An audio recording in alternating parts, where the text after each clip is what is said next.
मेरे इतने साल की हकीकत की रोशनी में ये बात साबित होती है कि इस दुनिया में इंसानों के साथ साथ सिर्फ जानवर ही नहीं बल्कि कोई और भी रह रहे हैं।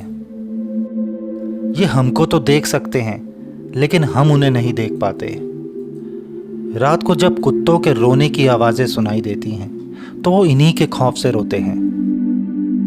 कुत्तों को ये नज़र आते हैं।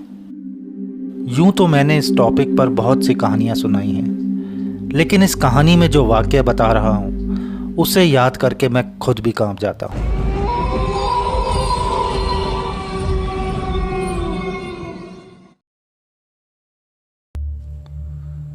वेद प्रकाश नाम था उसका। मैं ये वाक़या भी उसी शख्स की मदद से लिख रहा हूं। वेद प्रकाश और उसके 3 दोस्त अमित, यश और अरुण, जो कि ऑफिस से छुट्टियां लेकर केरला घूमने गए थे। वहां पर वो एक ट्रैवलर से मिलते हैं जो न्यूयॉर्क से होता है। वो चारों ट्रैवलर हेनरी के अच्छे दोस्त बन जाते हैं। हेनरी ने उन्हें बोला कि मेरा भाई एक आर्कियोलॉजिस्ट है और उसने यहाँ एक गांव में चर्च के बारे में बताया था।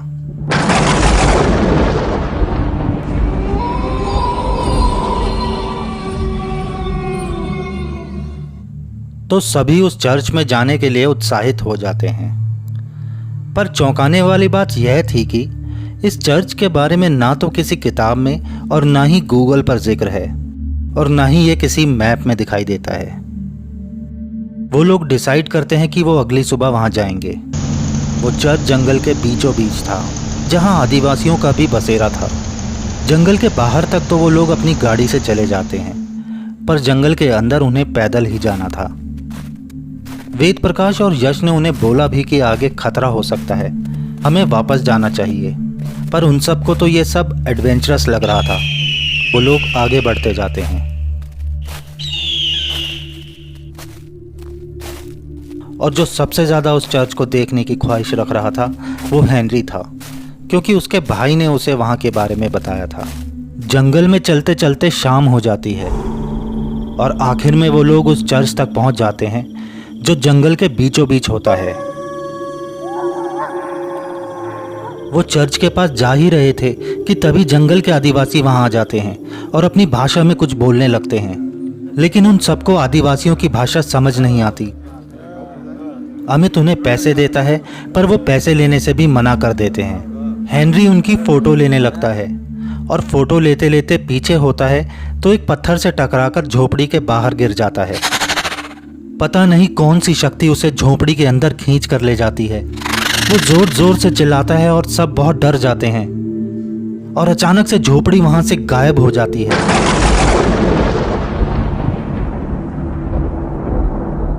सब हैरान और परेशान होकर आदिवासियों से मदद मांगते हैं, पर अलग भाषा होने की वजह से किसी को कुछ समझ नहीं आता।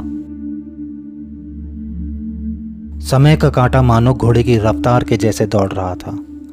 शाम से कब रात हो गई पता ही नहीं चला। रात होते ही जंगल और भी खौफनाक दिख रहा था।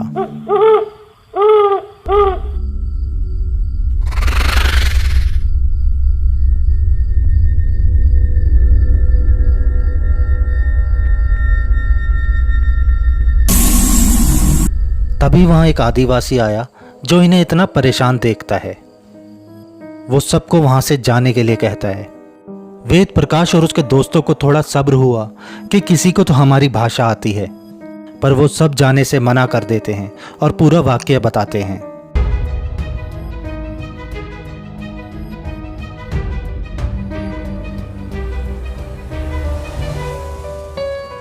तो आदिवासी उन्हें बताता है कि अब कोई फायदा नहीं है और उनका दोस्त अब वापस नहीं आ सकता।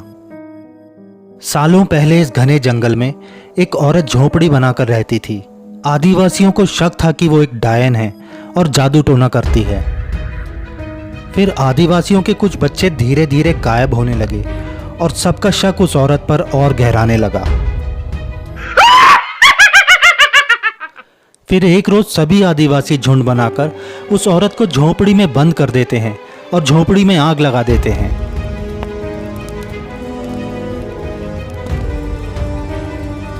उस दिन काली अमावस की रात थी। अब सभी लोगों का कहना है कि वो डायन हर काली अमावस के दिन आती है और शिकार करती है, और उसी डायन के डर से कोई इस चर्च में भी नहीं आता है। और जो भी कोई झोपड़ी के सामने आता है, झोपड़ी उसे अपनी ओर खींच लेती है और गायब हो जाती है।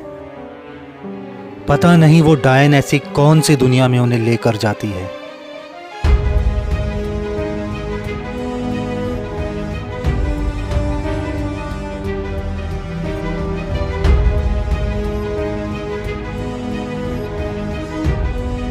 और यह सब बताकर आदिवासी उस जगह से चले जाते हैं।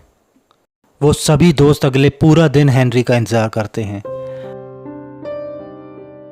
पर ना तो उन्हें हेनरी दिखाई देता है और ना ही वो झोपड़ी।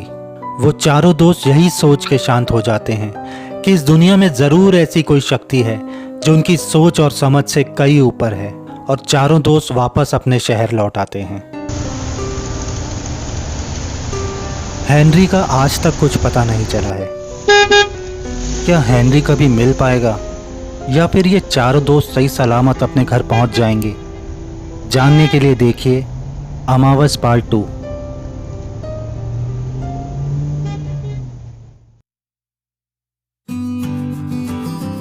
दोस्तों, वीडियो पसंद आया तो ज़्यादा से ज़्यादा लाइक और कमेंट करना, और हाँ, शेयर भी कर देना।